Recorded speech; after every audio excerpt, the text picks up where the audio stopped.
सबका कॉपी जमा कराएंगे, सबसे जल्दी करो जल्दी करो। अरे बाबा रे, ये सब पढ़ाए हुए हैं आपको।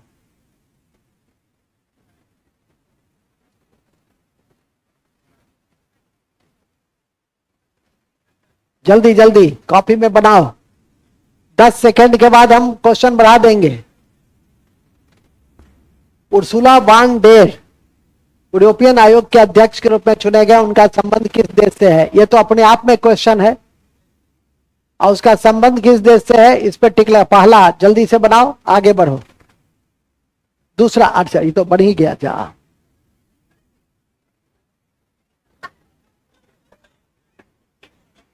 ये तो जब भी बढ़ाई, इसको हम कहते लास्ट में करने के लिए, ये उल्टा कर दिया। अच्छा खैर कोई बात नहीं है। जर्मनी की है, कहाँ की है ये?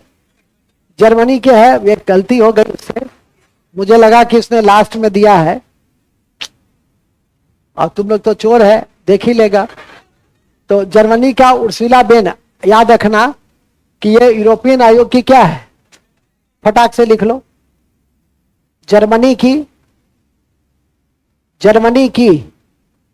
करंट में हम लोग हैं, करंट में नेशनल या इंटरनेशनल पढ़ने होते हैं, तो आज मिसलेनियस करंट है आपका। जर्मनी की उर्सुला यूरोपियन आयोग की दूसरी बार अध्यक्ष चुनी गई, इसलिए चर्चा में है, इसलिए चर्चा में है। क्वेश्चन नंबर 2, मैंने तथ्य नंबर 2, और दूसरी बार चुनी गई है, पहली बार भी थी, पहले भी थी और इस बार भी है। क्वेश्चन नंबर 2 लिखेगा, एशिया का सबसे बड़ा इथेनॉल प्लांट कहां बन रहा है? कल समाचार पत्र में भी देखे होंगे, कौन बताएगा? तुम भी देखते नहीं। जमुई में बन रहा है, बन गया है, उसका उद्घाटन होगा। लिखेंगे एशिया का सबसे बड़ा इथेनॉल प्लांट,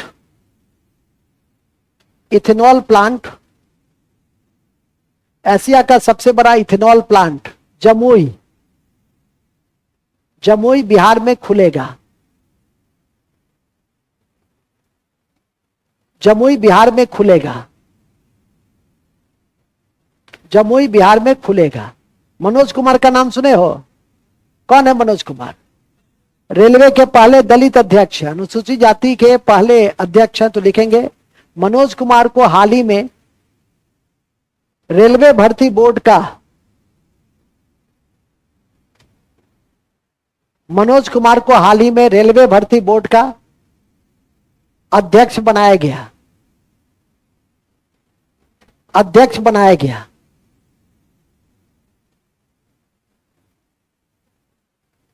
कौन आप में से बताएगा कि एक राज्य है जिसने लड़की की उम्र की सीमा को बढ़ा दिया विवाह का? हिमाचल प्रदेश। Very good. तो हिमाचल प्रदेश ने, इसलिए तुम लोग जल्दी से ब्याह कर लो, बिहार में ही बढ़ जाएगा तो फिर हमको मत कहना कि सर आपने आगाह नहीं किया। तो लिख दीजिए, तुम तो खुश हो कि हमारा तो हो गया, अब क्या, अब तो कोई भी सरकार कानून बनाते रहे। तो लिखिए, क्या लिखे? हिमाचल प्रदेश ने हाल ही में लड़कियों के विवाह की आयु, लड़कियों के विवाह की आयु, लड़कियों के विवाह की आयु, लड़कियों के विवाह की आयु 21 वर्ष कर दिया है।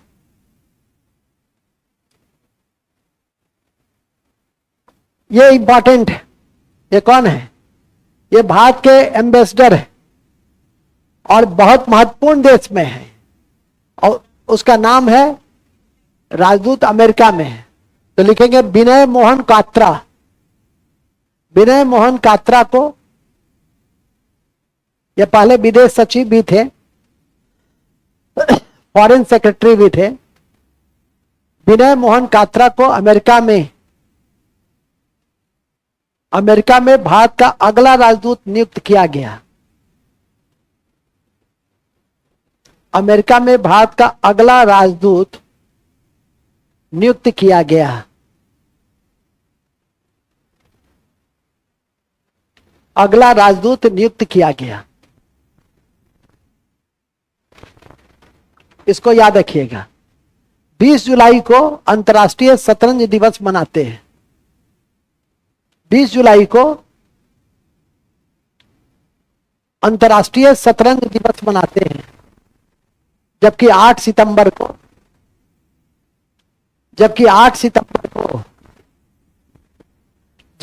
सितंबर को अंतर्राष्ट्रीय साक्षरता दिवस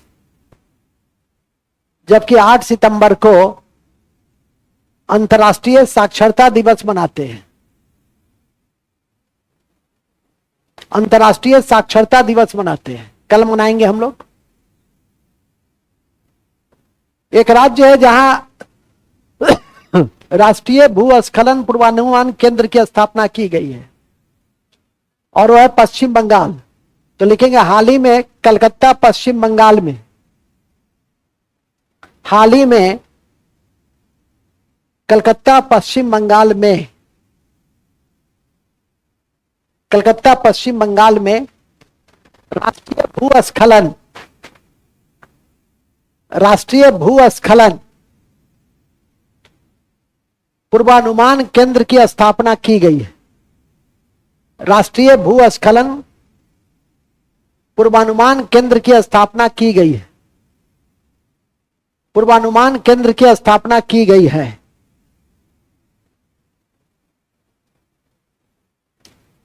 की गई है। इस 2 खदान का नाम याद रखिएगा। और अभी भारत में कोयला का उत्पादन कितना मिलियन टन है, उस दिन बताए भी थे। वेरी गुड, 177 मिलियन टन है। और भारत में 2 क्षेत्र ऐसा है कोयला के लिए, हालांकि जितनी नदी घाटी है सब में कोयला मिलती है। इसलिए कभी आपसे परीक्षा में पूछे कि नदी घाटी में कौन सा खनिज बहुतायत में मिलता है, तो कोयला मिलता है और सोना मिलता है, लेकिन कोयला ही पूछेगा। और कोयला हमारे एनर्जी का सबसे बड़ा स्रोत भी है, थर्मल एनर्जी का। और उससे जो अवशिष्ट पदार्थ निकलता है, तो एक शब्द मैं बराबर चर्चा में लाता हूं जिसका नाम है फ्लाई ऐश। याद रखिएगा, ये अवशिष्ट पदार्थ। और यह भी याद रखिएगा कि रानीगंज और झड़िया ये 2 कोयला का प्रसिद्ध क्षेत्र में से है। रानीगंज है पश्चिम बंगाल में और झड़िया है झारखंड में। खैर अभी हम वहां नहीं है, चूंकि वो तो ज्योग्राफी में लिखते ही हो। किसी कारण से यदि कोई खदान चर्चा में आता है, तो उसकी, ये तो करंट की कक्षा है ना, तो लिख देंगे गेबरा और कुशमुंडा। गेबरा और कुशमुंडा छत्तीसगढ़ की विश्व प्रसिद्ध कोयला की खान है।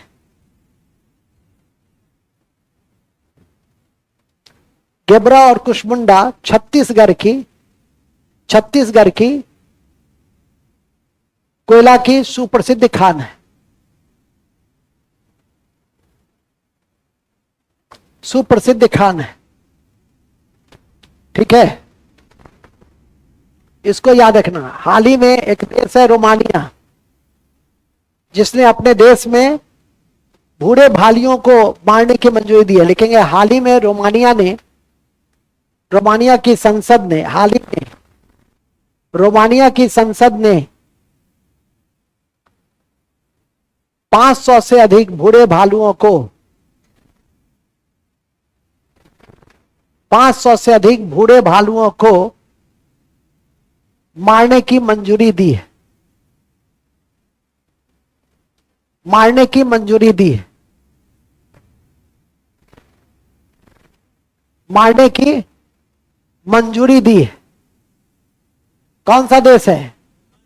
रोमानिया, ठीक है, याद रखिएगा। नेक्स्ट, फतेह, एक नाम है फतेह मोहरानी। किस देश की पहली सरकारी प्रवक्ता बनी है, महिला सरकारी प्रवक्ता?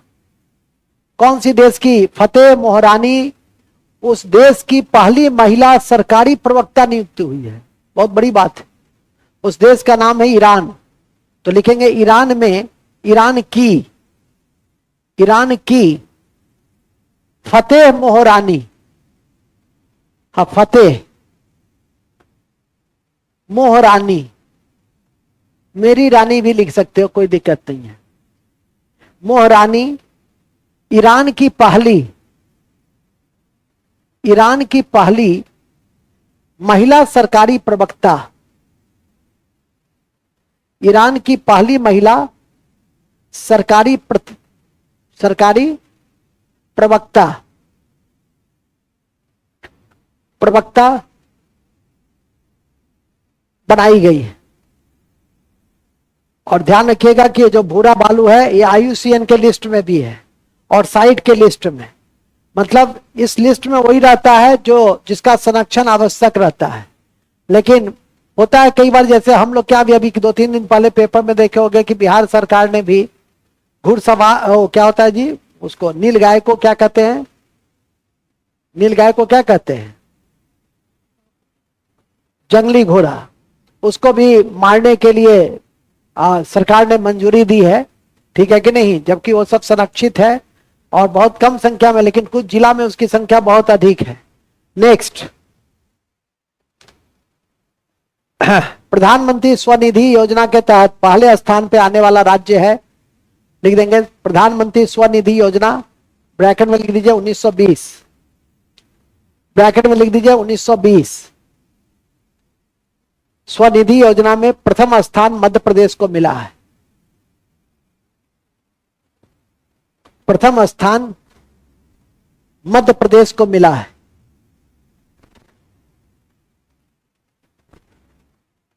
प्रथम स्थान मध्य प्रदेश को मिला है।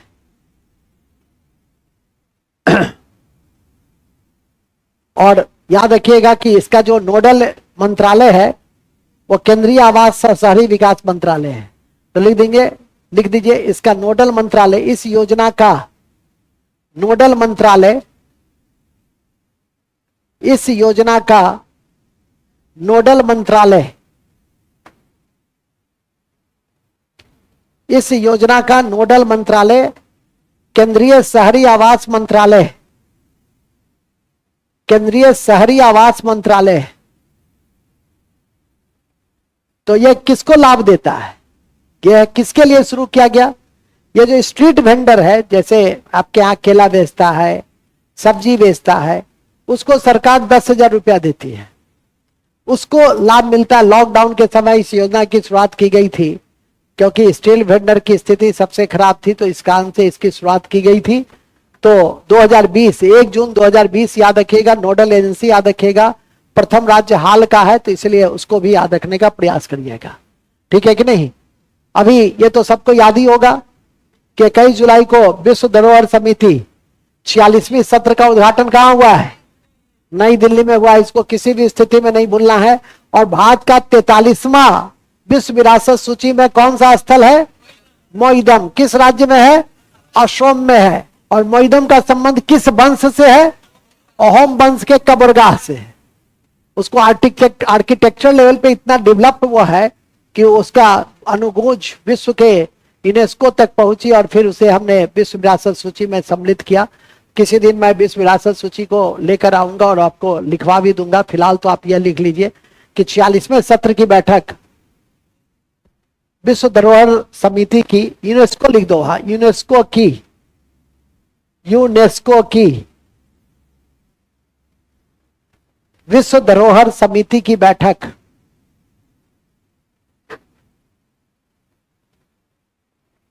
विश्व धरोहर समिति की बैठक हाल ही में नई दिल्ली को संपन्न हुआ, नई दिल्ली में संपन्न हुआ।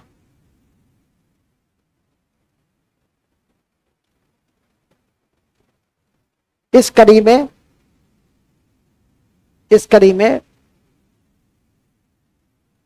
भारत के 43वां विश्व धरोहर सूची में, इस कड़ी में भारत का 43वां 43rd विश्व धरोहर सूची में जोड़े गए, जिसका नाम है मोइदम, जिसका नाम है मोइदम। आसाम, असोम है अहोम वंश से संबंधित, अहोम वंश। ठीक है, यह आसाम बहुत इंपॉर्टेंट है। यहां इसकी जो प्रारंभिक राजधानी थी वो प्राग ज्योतिषपुर था। आसाम का प्राचीनतम राजधानी क्या थी? प्रारंभिक राजधानी प्राग ज्योतिषपुर भी था। और यहां पर एक लोक व्यवहार भी है, रंगोली बिहू। बिहू के भी 3 भाग हैं। तो बिहू यहां होता है, सत्रिया नृत्य के लिए यह प्रसिद्ध है, जो अब क्लासिकल नृत्य के रूप में हम उसको मान्यता दिए हैं। बिहू, सत्रिया नृत्य, अंबुबाची मेला, अंबुबाची मेला, और एक सिंग गेंडा के लिए प्रसिद्ध काजीरंगा, एक सिंग गेंडा के लिए प्रसिद्ध काजीरंगा, और मानस अभ्यारण्य। ये दोनों अभ्यारण्य है। मानस अभ्यारण्य, ठीक है कि नहीं? ये सब आपकी परीक्षा के दृष्टि से आसाम में विविधात्मक तथ्यों में काफी महत्वपूर्ण है। समय समय पे इसकी जानकारी आपको जरूर देता हूं। अंबुबाची मेला, तो मेला जब पढ़ाते हैं तो बताते ही हैं। यूट्यूब लाइव में ये सारी तथ्य मैं लिखवा चुका हूं। एक सिंग गेंडा के लिए प्रसिद्ध काजीरंगा नेशनल अभ्यारण्य है, जो आसाम में है। और आसाम में जब नृत्य पढ़ा रहे थे तो याद होगा, हम सत्रिया नृत्य 8वां क्लासिकल डांस के रूप में हमने इसको मान्यता दी है। और बिहू के भी 3 प्रकार होते हैं, और जो घनी फसल के समय ये सब नृत्य होती है तो काफी इंपॉर्टेंट है। तो आसाम ऐसे भी यहाँ का विश्व का सबसे बड़ा नदी द्वीप माँ जूली, विश्व की सबसे बड़ी नदी द्वीप है ब्रह्मपुत्र नदी पर, और नाम है माँ जूली। तो इन सबको किसी भी स्थिति में नहीं भूलना है। सबसे लंबी नदी पुल आपका ब्रह्मपुत्र नदी पर है भूपेन हजारिका सेतु। समुद्र पुल है महाराष्ट्र में, नदी पुल है आसाम में, और नदी पर रेलवे पुल है जम्मू कश्मीर चेनाब पर। ये तीनों पुल किसी भी स्थान लिखा हुआ है कॉपी में, नहीं तो एक बार फिर से जल्दी से लिख लो। भारत का सबसे बड़ा समुद्र पुल महाराष्ट्र में अटल सेतु, भारत का। अच्छा, अब लास्ट कर देते हैं, फिर दूसरे दिन कल कर देंगे, कल हो जाएगा, ठीक है। भारत का सबसे बड़ा, सबसे लंबा समुद्र पुल महाराष्ट्र अटल सेतु के रूप में,